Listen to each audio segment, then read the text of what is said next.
Oh, hi. Didn't see you there. I was walking down the street yesterday and I was walking past an ATM machine. And in that machine is $100. And I took them for myself. No, I'm kidding. The one who actually took the money, that was Eric Bergman, the founder of Great. And in today's episode of the Becoming Great podcast, we will explore how Eric is a thief. We will also talk about charity. We'll talk about how can you engage yourself in charity in a way that feels good and keeps you excited. We'll talk about how can you think strategically about charity so you can maximize your impact. And we won't answer the big question, how much money will Great give away this year? Stay tuned for today's episode. See you. All right. Good morning, Eric. How are you doing today? Good morning, Emil. I'm doing well. As I mentioned before, my head is a bit wobbly because I went Thai boxing yesterday, and well, let's say I didn't win. Did your fiance kick you again? Yeah, she was bad to me yesterday. You know, she's a little bit like Jackie Chan. So I wanted a hug, and she like and did a spinning roundhouse kick to my jaw, which is her way of saying I love you. I'm sure of that. That's a pretty sweet kick if you're watching this on YouTube. And I can see that you're standing up. What's that like? I do not like standing up, but our producer has told me that it's more energy if I'm standing up. It so is. I'm trying to jump around and take it with him and doing whatever he wants. But yeah, I do not like our producer today. You'll get into it. And today we are talking about charity. And why are we doing this today? So the reason of charity, it's complex and we can be looking at so many different directions. But yeah. The main reason would be that we would like to explore what we know and what we don't know about this topic, because it will be such an essential part of what Great is doing. And we want to understand more about it ourselves, as well as explaining about the things that we have understood, so that there will be a way to go back and see, okay, so how did we think about Great at this time? How do we think about charity at this time? And then why did we do the decisions that we wanted to do? So it's the overview part of this. To elaborate a little bit more on it, and we'll get back to that further into the episode. It's like I've done a lot of mistakes with charity before Great. Personally, I've had a lot of prejudices about what charity is and can't be. And whenever I talk to people or whenever I hear about it, everyone seems to have an opinion about charity, and it's a tricky topic because it's loaded with all kinds of emotions like guilt and anger and all kinds of things. I think it's an interesting topic to try to elaborate on and try to understand and kind of unfold where do we stand on this. Why do you want to talk about this?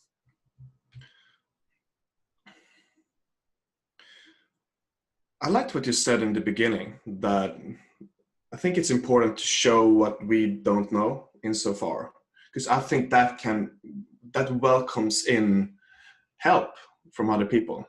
And I think that's a really fast way for us to learn. And then again, I think sharing our perspectives, I think we have come far enough so that we have value to give to others that might be feeling those feelings of confusion, shame, I don't know what to do. I want to do something good, but I'm not sure where to begin or what will happen if I participate. So what is the most common ideas you see people have that you talk to about charities? So charity is one of my most passionate topics. So I end up in conversations about charity more or less on a daily basis. And the most common thing that people say is that they don't know where the money goes. So if I donate to this organization, what will actually happen? And there is very common that people say like, yeah, but it's all going to be overhead. It's not going to reach who's ever going to. And I think that the reason for this is that this is the way charity is being described in media a lot. Because if Doctors Without Borders cure a disease, that's not news because that's what they're supposed to do.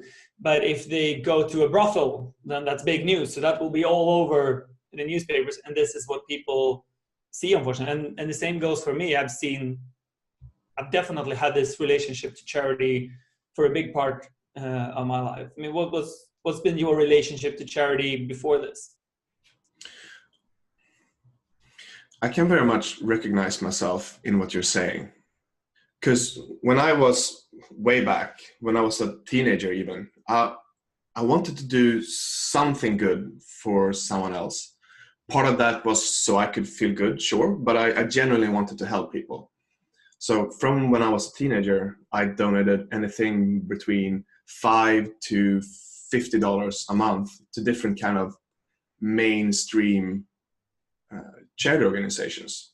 When you say teenager, is that 13 or 19 or everything in between? 13, something like that. Yeah. Oh, that's really young.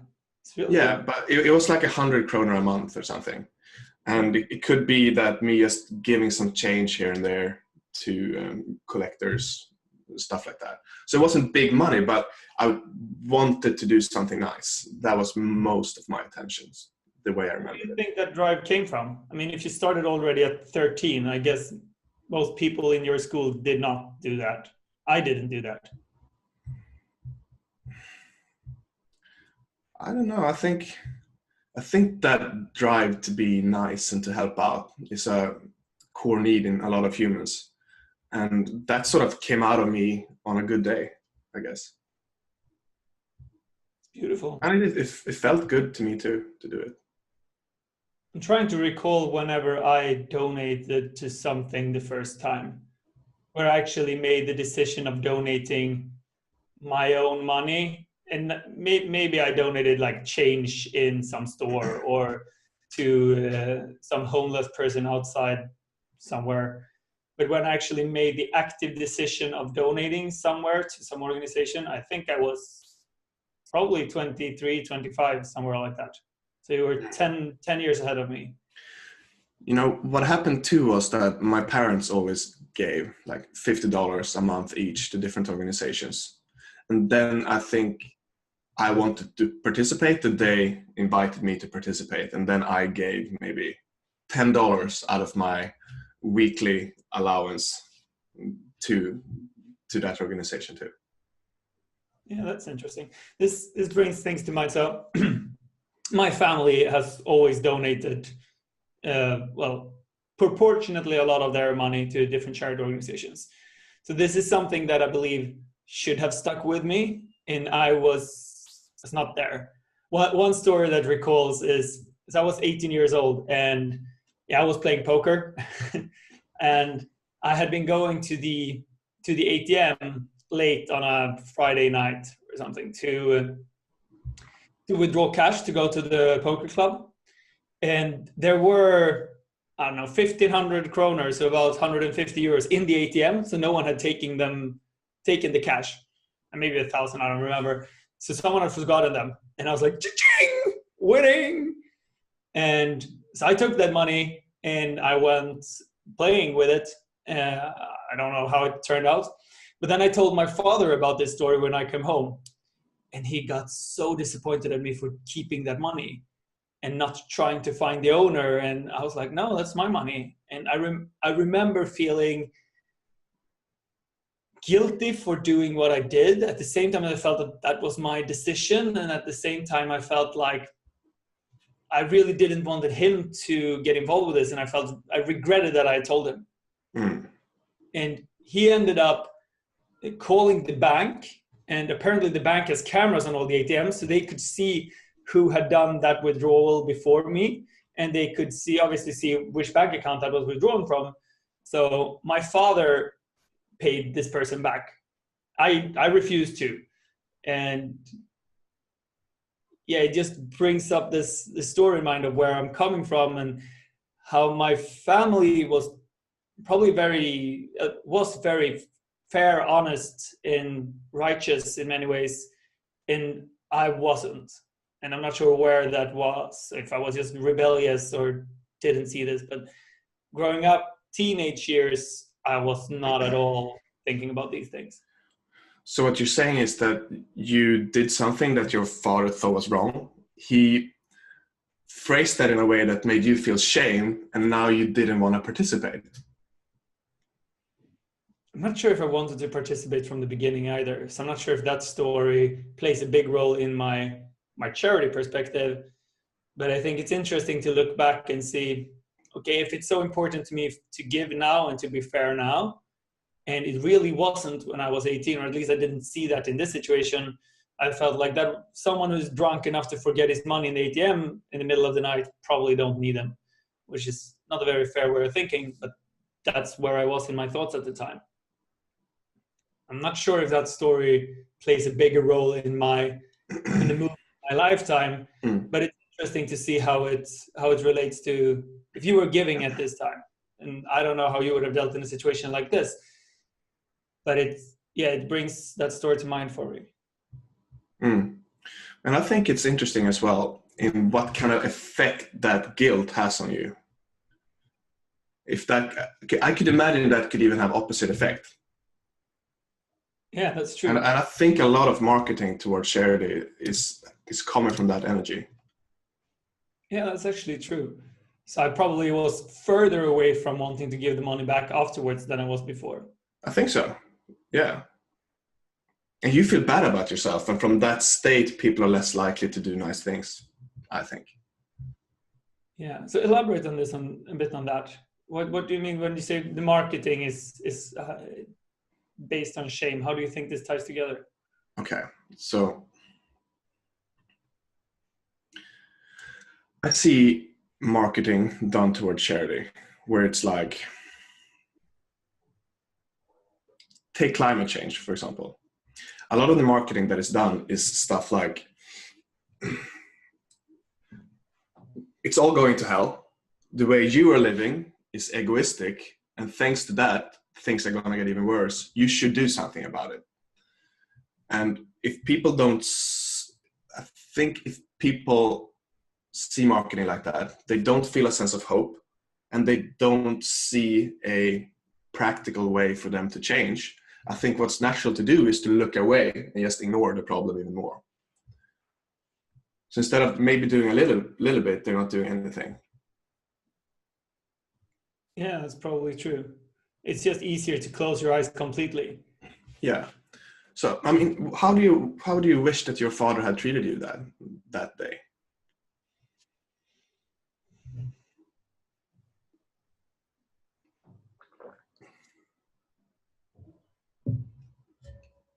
Well, at the time, I wished that he would just had said, "Wow, congratulations," and wouldn't make a bigger fuss about it than that. That was Eric, 18 years old, that didn't want to consider this more. Going back, if I could stand next to my father today and whisper in his ears, I would have wanted him to take a neutral position in this and elaborate on why I felt that I deserved that money for finding them.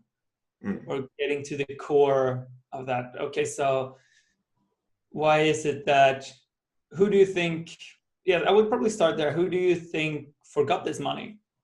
And I would probably have said some drunk guy who was probably gonna drink it all away or gamble it away or whatever anyway. And maybe from there start to understand, okay, but who does that? And why do they do that? And kind of paint the picture of who was this person.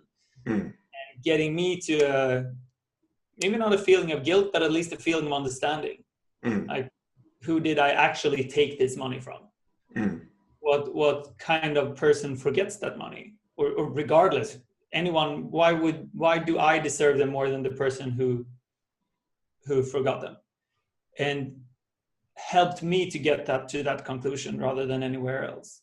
I think that's key. So help you think instead of telling you what is right. Yeah. Because that is listening the shame. Now, what if he would have taken an approach that would have been saying, okay, you found this money. The universe gave it to you. If that is what you think, what can you do to give something back? And then help you be creative in that way. Yeah, that would be an interesting way of doing it. Yeah. So Maybe I felt that the person who forgot the money didn't deserve the money in a sense, and the universe said that it's better with me, but then I should do something good with them. I should not take them to the poker club. yeah. Yeah. Or taught you a little bit about effective charity. Right. If you take a little bit of that money, you can do a lot of good. Yeah, let's get back on track a bit. So you were talking about teenage Emil and donating money. What happened later on with your relationship to charity? Can I say I will tell you that, and can I just say that I'm glad you shared that story, because I think that's a microcosm of what some things that I see failing in the casino industry, charity industry. That's shaming. Oh, the shaming, yeah. Yeah, I see that's a big fail that charity is doing. And yeah, you can't lump all charity into one thing, but I think if you can overcome that, if we in Great can overcome that feeling of shame, I think that's one of the better things we can do in our communication when it comes to charity. Yeah. And that for me is one of the bigger reasons why I want to improve my skills in this topic and improve my communication in this topic. Yeah.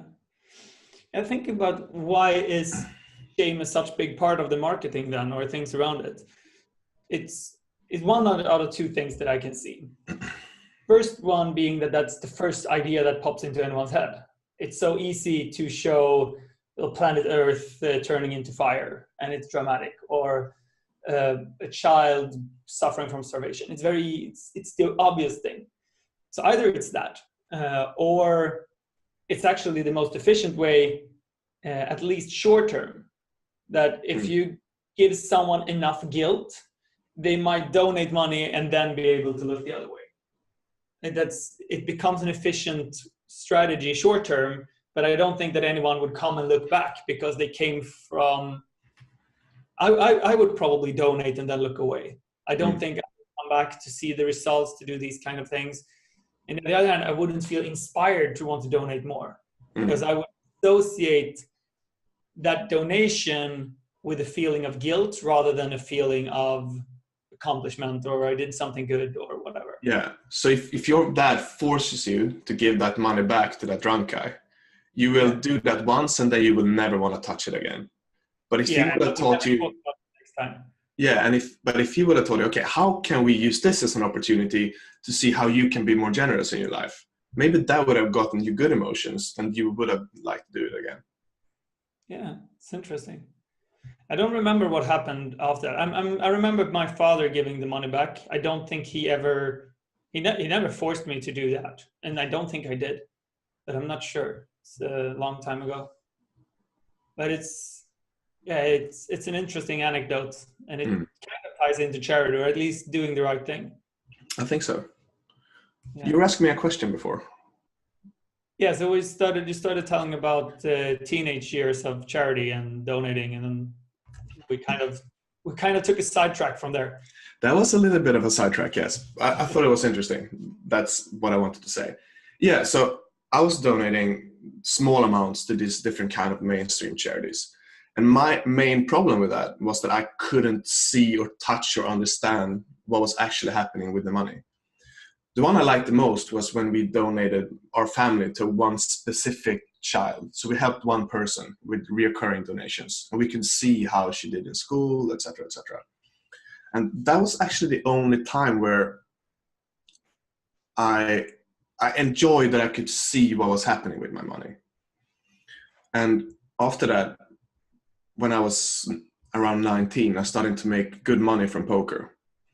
And I remember that I felt that I wanted to give some of this money back somehow, because I realized I'm not doing anything good for anyone playing.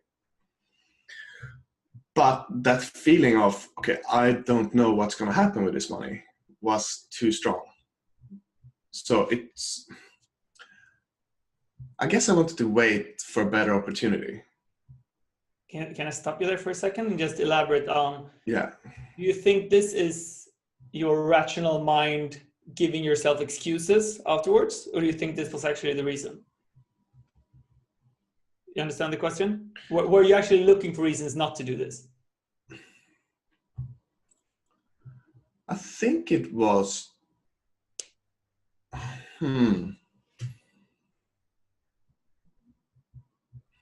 I think if an opportunity would have presented itself where I could get more involved and have a higher understanding of what I was giving to, I think I would have participated. Yeah, I think it's interesting because going back to the ATM story, my mind was just looking for arguments for not to give the money back.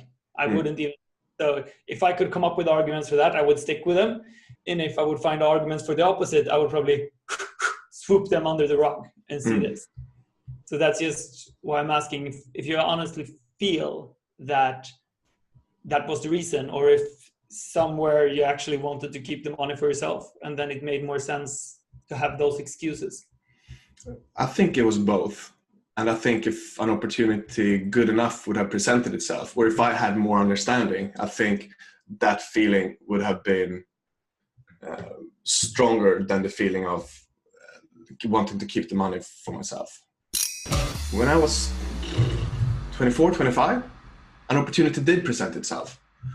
And that was my high school buddy, Torsten. He came to me and he had a project that he wanted to start because he had been studying in Ghana.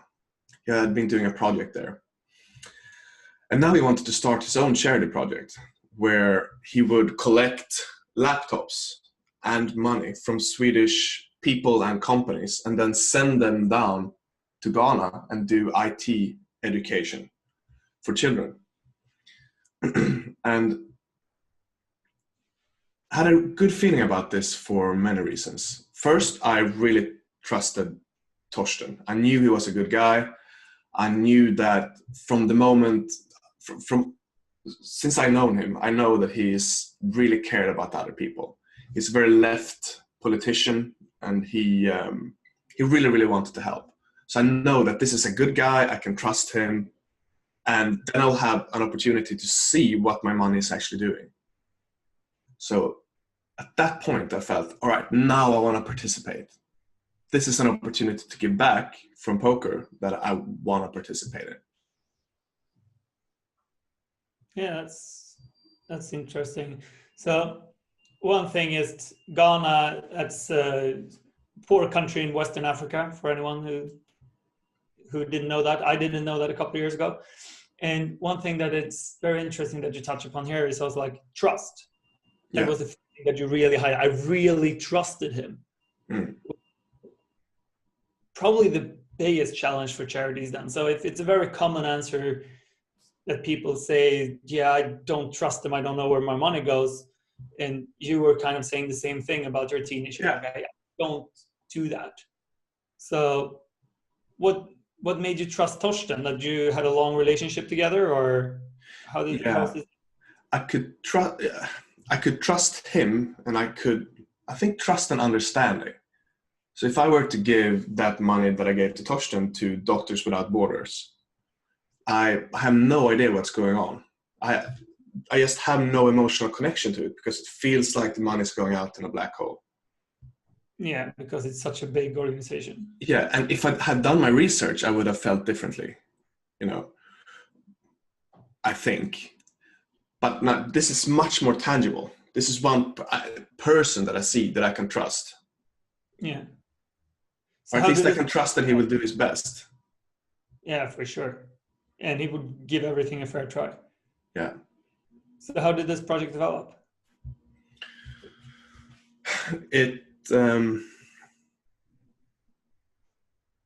I was impressed by how it developed.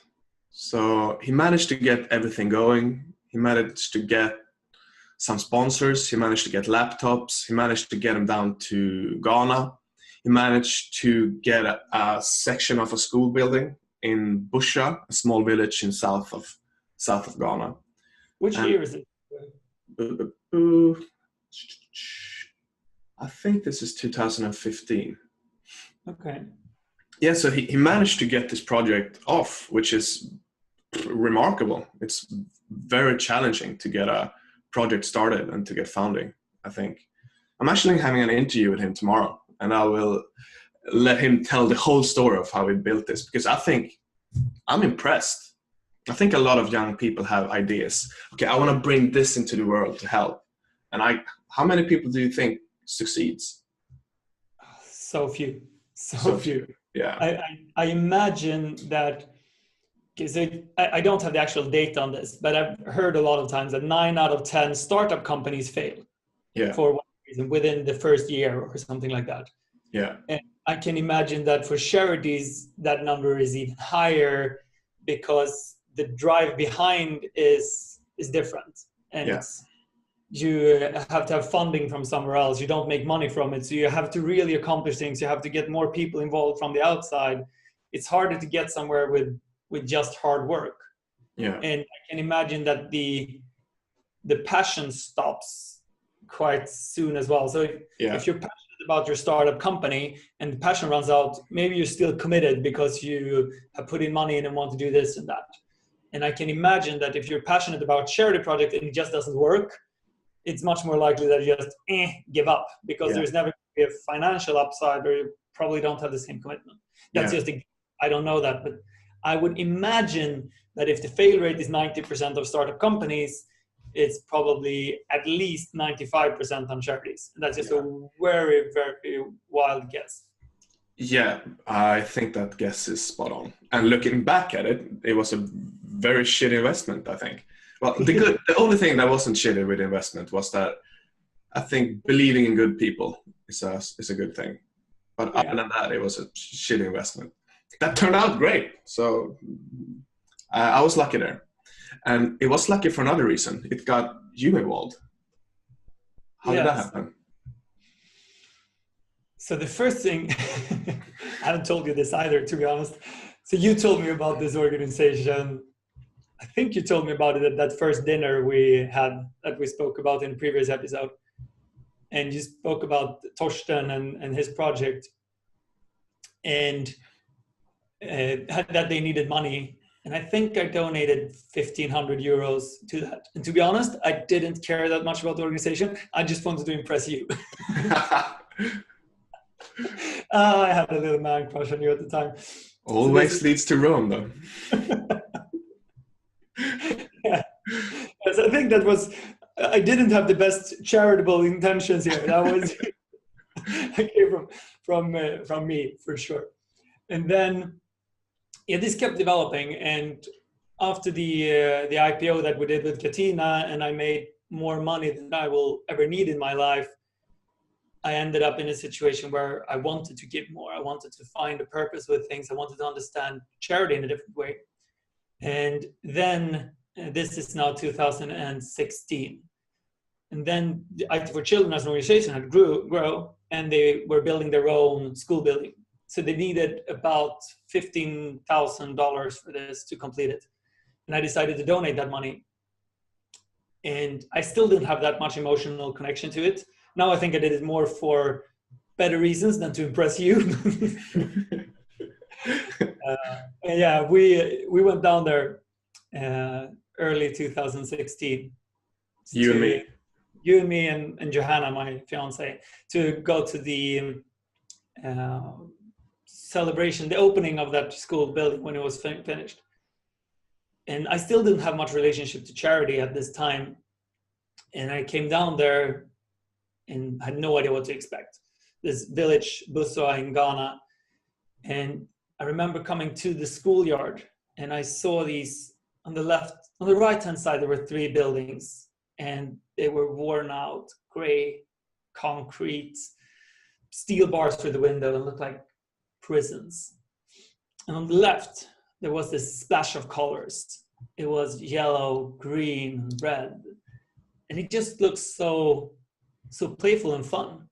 And that was our school building. And the school building at Torsten and these guys had built, and it felt so cool to see just that very big contrast between what it's used to be, or what the school for these kids usually are, and then this. And I remember the strongest part about that was after this school day in the evening, Torsten told me about that the other teachers were allowed to use our school building whenever they wanted. But it was on one condition. And it was that in our school building, you never hit the kids. And that one struck me hard. And just think about that for a second. Like, how would it feel to be a kid going to school and knowing that you would get hit? What would that do to your eagerness to learn or relationship to grown-ups, to life, to authority?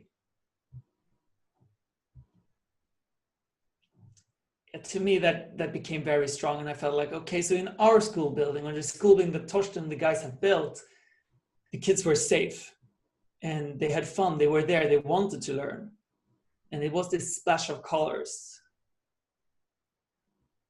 And with that, I felt like, wow, I want to help. I want to contribute. I want to make the world a safe place where kids, or grown-ups for that matter, don't have to worry about these things. And with that feeling, my perspective to charity changed a lot. I felt like, okay, I want to do this because it inspires me, because I want to help, because I want to see this change in the world, and not because I want to rid myself of guilt. So I think that shift came from seeing the change that Torsten and his team had created. And yeah, I think the first donation might have come from guilt as well, that I wanted to do something different because I wanted to feel a certain way or get rid of some emotions. But this was the first time I felt like, wow, this changed, this can happen.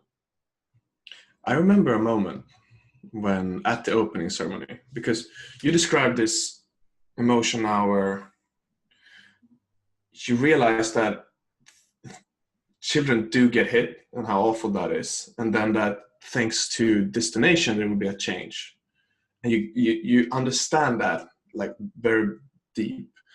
And I could also see after the opening ceremony, maybe 1 hour in, the whole classroom is full of kids. They're playing computer games, running around, being kids. And you were standing there looking around, and you looked at me with like a sparkle in your eye, and you said, wow, this feels really, really good. And I think that at that time was, I guess, your strongest positive experience to charity. Yes, I think definitely. And I believe it still is.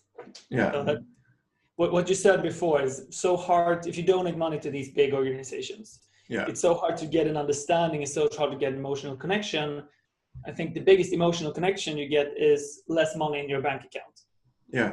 But here I could just step into the effects of this, and I could just see it in front of my eyes, and I could touch it, I could smell it, I couldn't really taste it, but you get it. Yeah. So here, the chaos of kids playing around, because this was after the class was ended, and they were allowed to stay there and play around and have fun. Seeing that, it gave a total understanding of what's actually going on, which is one of the trickiest things about charity to accomplish. I think that is one of the trickiest things. And let's switch gears a little bit here. And I want to talk about, because since then, you and I, we have done a lot of research on how we can give money away as effectively as possible. And luckily, we don't need to reinvent the wheel. There are huge organizations out there with a lot of very nerdy people doing a lot of analysis and looking at data on how can you help out as effectively as possible. And I think they're doing a great job. I think the challenge is that all of that job is very heady. It's very logical. And there isn't that emotional connection that comes from you sitting down at a computer and teaching a kid Excel, which is very real and tangible. So when giving, how important do you think giving from the head and giving from the heart is? is we can take this into the mistakes that we have made, Yeah. and how we've seen this. And in some ways, I would argue that the donations to IT for Children was a mistake. Oh yeah. And we Sorry, can get back Torsten. to that. Sorry, Torsten. In some ways, we could argue that. In some ways, it was brilliant and amazing because of the effects in other areas. But let's get back to that. So when I first got into charity with this story and some others, so I did maybe 5 different donations like this. I donated only with my heart. Like, this is what feels good. This is what I can see. This is what I can understand. So the kind of key things that this is what I trust as well. That was a big part of those. And I donated money to IT for Children, and I donated money to this organization working as trafficking in India. And I donated quite a lot of money to this organization in India. And I've heard all of these horror stories about this, and I really wanted to help. And what they did was that they saved these girls that was being locked up. And to save those girls, or to donate to this organization in one way, could be seen as a mistake. Not because the organization wasn't brilliant, it was amazing, or doing a very good cause, but because it's very hard to see what's the actual impacted. So if this organization managed to save 10 girls or 100 girls, but didn't do anything about the demand, that the people actually wanted to pay for this, or the people who wanted to kidnap these people or buy them and lock them up, there might be, and I'm not sure it's saying that this is the case, but there might be that the only effect was that they kidnapped someone else or bought someone else and locked them up. So the pain that were inflicted on the first people being locked up might just have shifted to someone else. So the total effect might be 0, might even be minus of that donation. And there's no way for me to know that. Still, it felt very good doing this donation. It felt like a very important cause to give to. So it was a very hearty decision. It came from my heart. And looking back at this with a very logical approach, knowing that there might not have been any difference whatsoever. And if it was, it's impossible to measure or track it. And I felt very deeply about this when I realized, okay, this might have been money wasted in a sense. The total effect of this might not even be positive at all. So that's when I got into this research that you were just referring to, and looking at this from a brain perspective. So that became another way of doing mistakes, in a sense. That we did this research together, you and I, and what we learned was, amongst others, that giving mosquito nets against malaria in malaria areas is one of the most efficient ways of helping.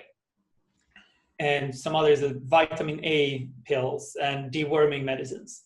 All of these things are very trackable. You can understand the difference. You can mathematically calculate on it. And well, if you take deworming medicine to one kid, it's not like another kid's going to get intestine worms because of that, which might have been the case in the trafficking story. So for a while, all donations that we did went to those kind of causes, but we felt nothing. So we lost this engagement. I lost the passion of doing these kind of things. I lost the understanding of what had actually happened. So I ended up in a situation where that became a mistake. So, all right. So you're giving, let's say you're donating and you're giving away mosquito nets that you truly believe will make a huge difference for a lot of people. What is it in that you think that made you lose the emotional connection? Is it that you can't see it? You can't really understand it? What do you think? I think there's several things. So if we just paint 2 pictures in our head. Yeah. The first one is a child being locked up, can't even stand up because it's such a small cell that they're in. And there is a grown man coming in there. I'll just leave it at that. And the other is a family, and they have a mosquito flying around. Just seeing those 2 pictures, who do you want to help? Yeah. it's a very, very easy choice. Yeah. And that picture gives an emotional connection to those kind of stories. So since the only thing that happened, is that the family in the first scenario, you will save a child from hell on earth. In the second scenario, you will give someone a mosquito net that might make a difference. And mathematically, that will make a lot of difference. But the brain can't really understand it. At least the heart can't understand it. At least my heart cannot understand that. So I think that we're giving to something that have less vivid images. It makes it harder to grasp. Connect to, harder to talk about. If I'm talking to someone about how passionately I want to save these kids from rapists, then everyone's gonna be very connected to that, and I'm gonna have a strong social bond with someone about this, and probably I'm gonna have a strong social status from caring about these things. Yeah, I mean, just when you tell that story about a girl that can't stand up, it's almost impossible not to listen to you. Yeah. But when we talk about numbers, it's easy to zone out, and it's hard to understand. Yeah. So, and this is me being a very mathematically and logical driven person, and I still can't make that connection strong enough to feel engaged. Yeah. I remember, as I donated money to these organizations, to Against Malaria Foundation, which is known to be one of the most efficient organizations to give money to if you want to make a difference in terms of numbers of lives you save per dollar. It's a great organization. And I remember donating money to them and telling my mother about this. And she didn't give me much credit about it. And I remember feeling, she should have given me, she should have cared more, this kind of feeling within me. And I sat with that feeling for a while. And after a while, I realized, it's not her job to give me credit for this. I'm not even giving myself credit for this. I can't relate to this enough to say, pat myself on the shoulder and say, good job, Eric. Because I didn't even care enough. That was the hard part about this. So I can't ask someone else to care if I don't even care. Yeah. So the challenge here became, how do I care? And how do you increase your care with scale too? So if you give $100,000 or $1 million to mosquito nets, to a problem that is so big that the problem is not going to get solved regardless of how much you donate. Like the difference in your mind, in your experience between those two donations, it's going to feel pretty much the same, isn't it? Even though one is 10 times bigger. Yeah, I don't think I would feel at all different, to be honest. Yeah. It wouldn't change anything. I think it would turn negative because I see so little of the effect. I understand so little of the effect. I would see more of the downside in my bank account. So I would emotionally get a worse relationship towards that donation. And it makes no sense, but that's the emotional part of this. Yeah, and this is the tricky part because it's difficult for you because you never experienced malaria. You have never seen anyone probably that have experienced malaria. And you don't know anyone that have intestinal worms in their stomach.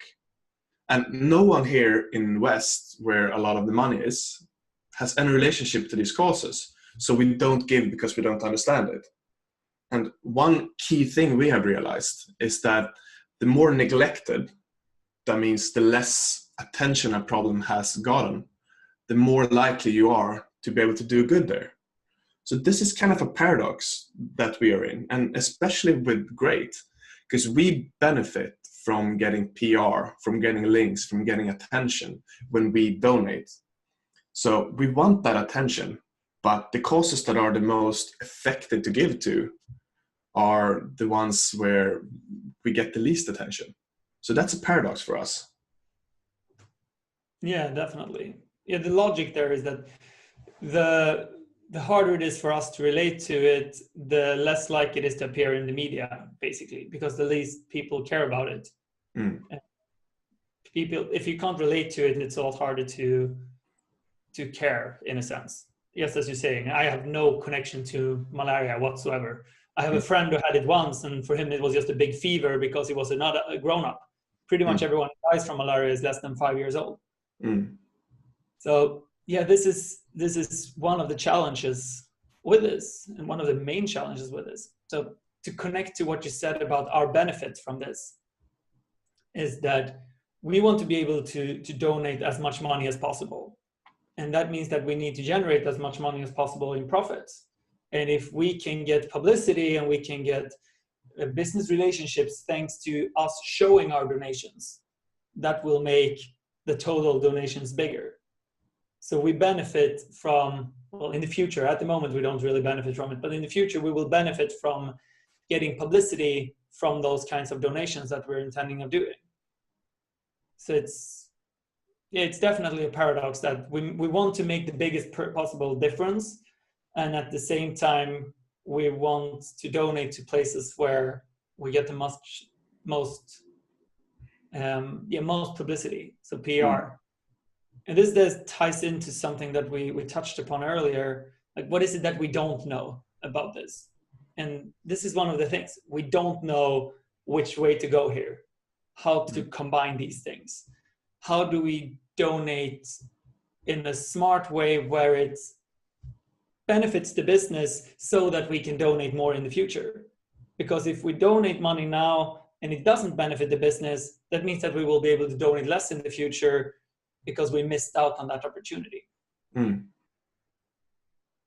Yeah, so one of the things that is a challenge to us right now is to find the most interesting kind of stories, if you can say the word interesting, but from a publicity perspective, that is still very, very efficient from a charity perspective, that they make a big difference.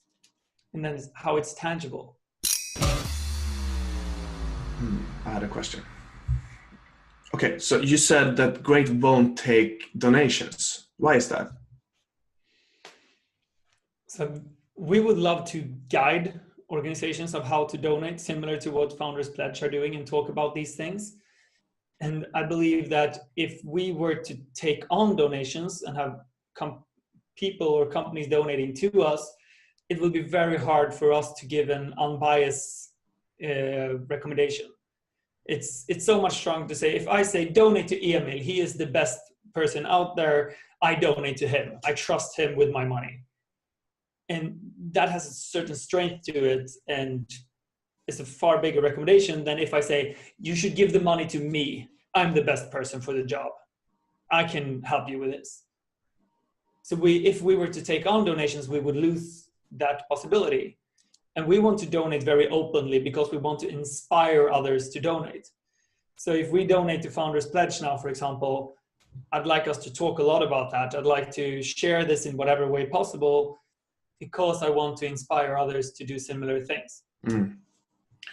Oh man, it's too bad we're running up towards the end of this episode, because I would have loved to explore the benefits of donating publicly. I think that's a great idea to get out there. So let's save that one for the next charity episode. I mean, we have material to talk about this for hours and hours. It's a very complex topic, but the art here, I think, is to make it simple. So if you were now to talk to someone listening to this, they are kind of where you and me were as teenagers. They haven't thought much about charity. They don't know what's out there. How can someone get started to get a better understanding of how can I contribute in a way that feels good, but that is also efficient?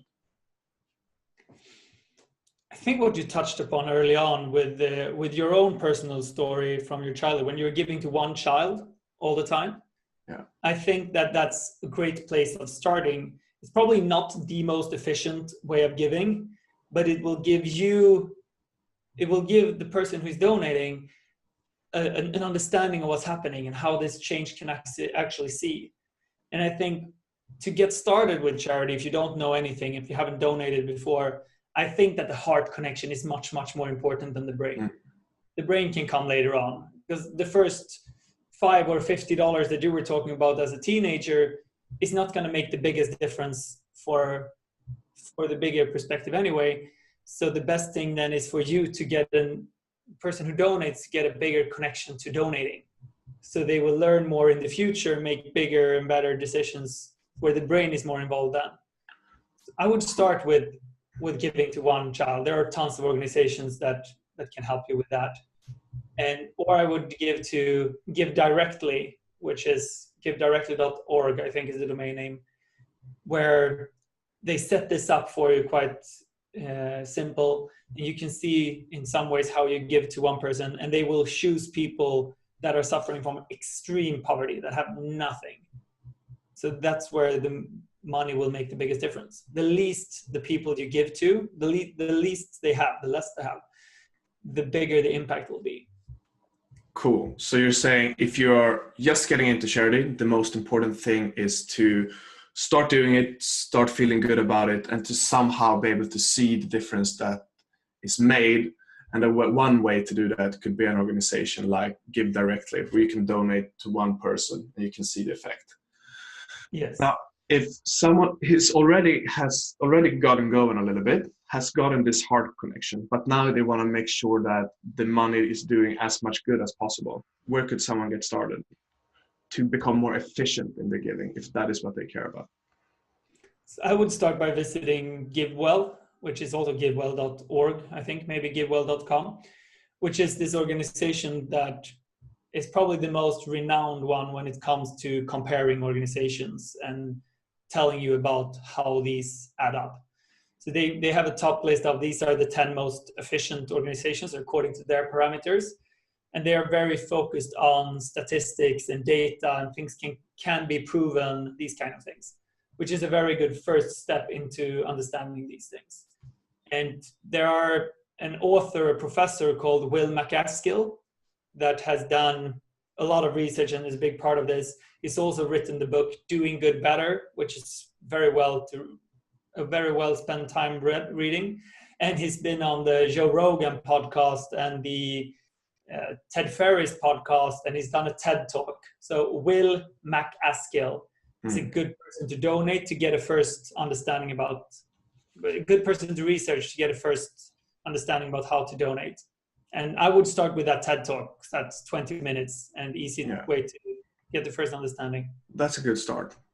I also like that book, and I recommended it to some friends that have almost no knowledge of charity, and they really liked it and said, I think this guy, it's logical, I can understand this, and it's good storytelling in the book. Yes, I think the book is great as well. I would start with whatever is the easiest. So if you're a person who prefer reading, start with the book. If you're not, start with the podcast or the TED Talk and see if that gets enough engagement up to read a book. All right. So we are closing in towards the end. Any final thoughts before? Yes, Hyde. Any final thoughts before we wrap this up? I'd like you to wrap this up. I've wrapped up a lot of quotes. I'd like to hear your final thoughts. All right, then I have a question. When was the last time you did some really random act of kindness? Or can you come up with one right now that you would do? So I'm trying to smash the ball back to you and you're smashing it back to me. So I'm going to ask you, when was the last time you did a random act of kindness? And you can come up with something you should do. Smash! I'm seeing a girl, and her jaws were clenching. She had problems with her jaws, and I thought, the Dr. Emil knows what's up here. She needs magnesium. So I bought her some magnesium, and I bought her a lottery ticket because she won at a lottery 1 year ago and has been bragging about it. And the magnesium solved her jaw pain, and she won $100 on that lottery ticket and bought a cat for that money. So that was kind of like Torsten's idea. She named the cat Emil. She should have done it. She should definitely have done that. Yeah. All right. So that was like the donation to Torsten's charity. Sometimes when you do nice things, you become really lucky. I'll have one as well. So, something I've recently started doing, probably going back to how my father was behaving. So when I was a kid, whenever we went to the beach, my father started cleaning the beach, taking up other people's garbage and throwing it away. And I felt shame of him doing that. I felt like, Dad, people see you, don't do that. And now I realize that I do that quite frequently. And now lately I've actually put it into a system. So I go for garbage picking walks, and I've done this now quite a few times, and I realize it puts me in a good mood. So some things that changes my mood is, well, exercising or walking, fresh air, music, and doing things for other people, as well as doing things where I can easily see the result of it. So I walk along the beach, I pick up all the garbage I see, I listen to music, I get some exercise, I get some fresh air, kind of dance around a little bit, and I can easily see like, hey, I made this difference for someone else. So it works very well to just do it like that. It's my teeny tiny charity garbage walk thing. I can highly recommend it for anyone who is in a shitty mood. Go out and pick up some garbage. That sounds like fun. And if you want to have even more fun, if you see someone drop a piece of candy paper or something, pick it up, run over to them and say, hey man, you dropped your thing here. And see the shame in their eyes. It's just like your dad did. All right, let's wrap this up. Nice talking to you, Eric. Thank you. Have a lovely day, my friend. Ciao. Ciao.